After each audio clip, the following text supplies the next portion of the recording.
Hi people, so today in this video we are going to look into Zoho OIDC connection, how we can achieve the authentication and authorization using OIDC. So first of all, getting into what is OIDC. OIDC stands for OpenID connectivity. So this is built on top of OAuth 2.0 and it helps us to achieve both authentication and authorization. And if you see the OIDC here tells you who you are, and Auth2 helps you in understanding what access you have or what user can do. So Zoho is one such OIDC provider, but you also have others like Google and Zoho. But today we are gonna look into the Zoho, the truly Indian OIDC provider. And coming to the first of all, let's look into the work flow, like the architecture, how it's gonna do, and then we'll look into the code part. So first of all, let's say you have your website here and you have the Zoho server and you have your backend.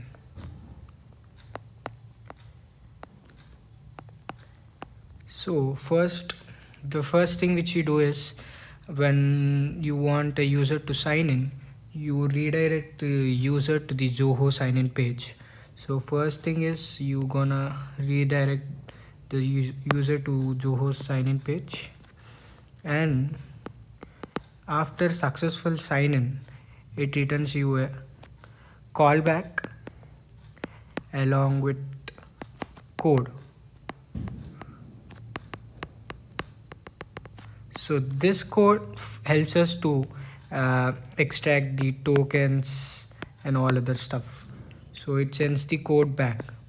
Now this code you send it to your backend slash API slash callback slash token, and here you send this token back to the Zoho and you get the token like JWT token. So you send the code and this code is sent to Zoho backend, and what Zoho backend gives us is a token. So you will be using slash token call and you will be getting a JWT token or an ID. So you will be getting basically two things. One is the ID token and another is the access token. So the access token is the JWT which our system will use, but the ID token is for Zoho APIs, like for the user get details and then all this stuff use the ID token, but for your user say for your website authentications or at authorizations, you will be using the access token. So after this after the code token is written, you will be sending the you will be storing this token in the cookie, which we will be using for the protected routes, and we'll be doing it basically in the middleware. You will understand when we go to the code, but what we will be doing is, in the response of the callback, we will be attaching the cookie as a token name and the ID which you get from the backend and the properties.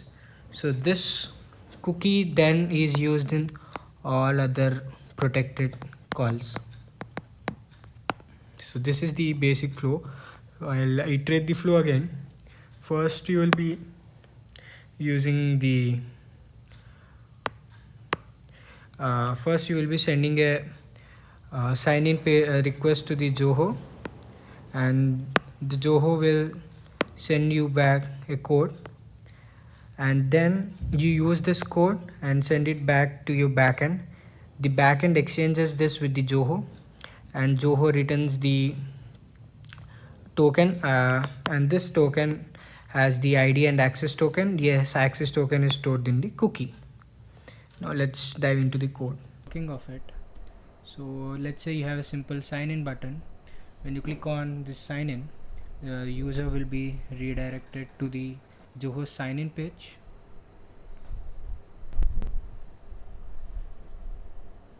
and you could use any of the Zoho sign in mail or Google or Facebook or Twitter or Microsoft. Let's say I am using my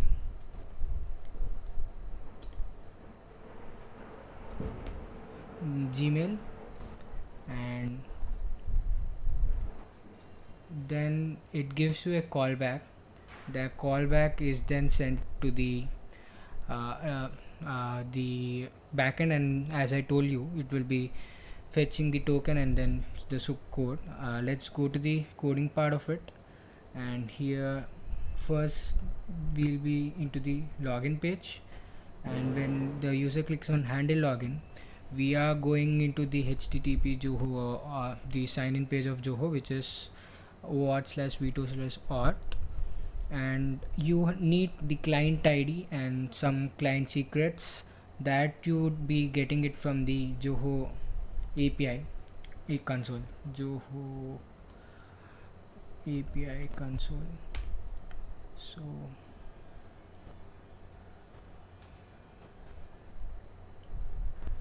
here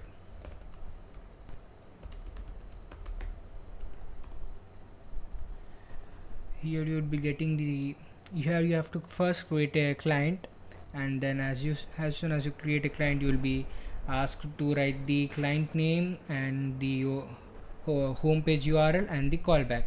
We have to make sure the callback matches with the callback over here, and then when you send the request to there, you would be receiving a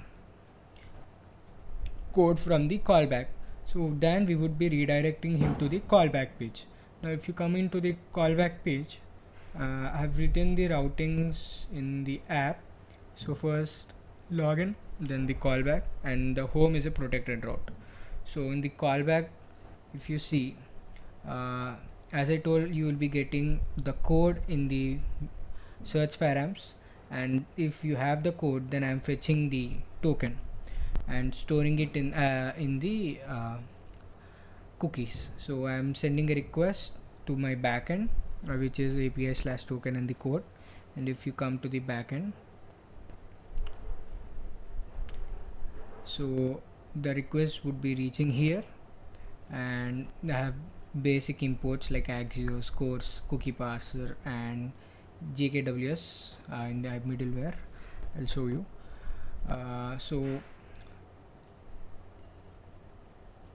when the request reaches here, you would be using the client ID, client secret, which you have got, and then you would be making request to the Zoho's token API. This would generate the token. So now this token would be having the ID as I've shown you, and this ID is now being stored in the cookie. With the response.cookie method, you can give the name and you can store the cookie here. If you see here, you would be having something like this big token and the other fields as well, but we are using the token, and you are setting the token in the cookie, and you are using it for the protected routes. So as soon as the cookie storing is done, you are redirect to the front end, and in the front end, if you see in the callback, I am redirecting him to the home if everything is good, but if there is some error, and he'll be again redirected to the login page. So when the code reaches home, since home is a protected route, I am doing the stuff in the protected route. So if you see in the protected route, I am specifying the home. Now protected route, if you see and go in there, I am checking if it's authenticated or not for the first time when the component renders. So I am again calling a backend API which would check the token is valid. If token is valid, the is it in the time 12, and based on that it will be set to true, and you would be displaying the page which has been passed inside the protected route. And now if you go to the backend, there are two routes which are protected here. One is the auth check and another is the offers. So let's say you are showing offers only to the signed in user. You can't just depend on the front end to validate the tokens or authentication stuff, because the attackers may attack it from using your HTTP request. So it's always a good practice to also validate the requests in the backend. And so there are two protected routes, and this is the middleware. Any request to both these APIs would be first going into the middleware. Now in the middleware, if you see, I'm using the JKWS RSA and React Native package, which stands for Java JSON Web Key Set. So it's like basically whatever the token which you are receiving here need to be verified if it's from the valid user or the token is valid or not based on the signature. So for that you need the public keys from the Zoho keys. You would be getting the public keys, and this public key is sent in the time of verification. So first I am retrieving the token which I have stored in the cookie, which comes up here in the token, and this token I would be first decoding it, and the decoded token have this variables, and from here I would be using the key ID. In the headers section you will be having the key ID. So this key ID will be used to get the public key.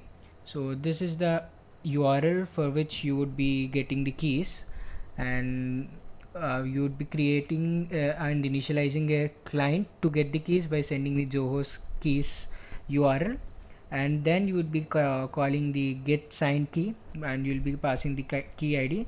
So if you see this API, there would be a huge set of different keys with different key IDs. So what that function basically does is, like, it matches with the key ID which you are sending. Like for me, this is the key ID, YX. So this is the key ID, it matches this, and it sends the key TY and this algorithm, and then using these things, what it does is it gets the public key for us. Now this public key using the get public key method would be passed to the JWT verifier. When we send the token which we are getting and the public key, it performs the verification, and if it succeeds, then I would be performing to the, or I would be redirecting to the actual API. If there's some error which have been occurred, like token expired or the token is invalid, then I would be just sending a 401 request back that it's unauthorized. So that's how the flow is. Now again, if I come from the front end, first in the use effect I'm making a call to my backend to check the auth is valid or not. So this API hits my backend, and before it reaches, first the middleware comes into the picture. So before it reaches to the any protected route, since I am applying middleware, it will hit this function. So in this function I am retrieving firstly the token which I have stored in the cookies, and then the token. From the token I am first decoding the token and getting the key ID. This key ID, using this key ID I am getting this public key, and using this public key I would be verifying the token, and if everything is very good and if everything is okay, then we would be sending to the next. So then it reaches here. So here I am just checking if it reached here, and then I am sending is authenticated as true.